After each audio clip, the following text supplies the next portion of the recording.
Punter je imel danes mogoče malo več sreče. Borili so se oboji, in Oplast in Punter, in tekma je odprta. Bomo videli čez 14 dni.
Vidi se sigurno, da nismo v nekem tekmovalnem ritmu, da je to spet po enem mestu spet tekma.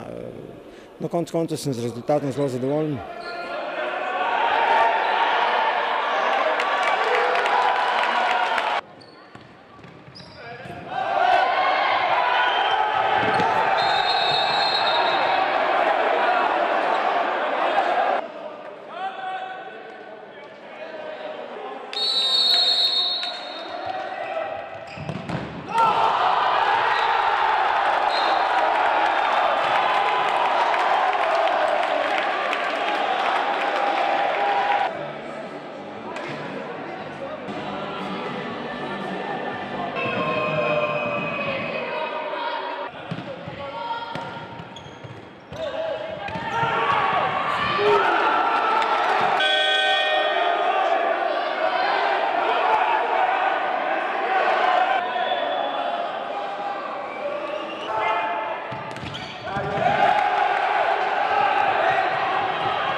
Prvi polčas tekme je šele za nami, v Tolminu bo treba to nadgraditi z uspehom, da se uvrstimo v polfinale.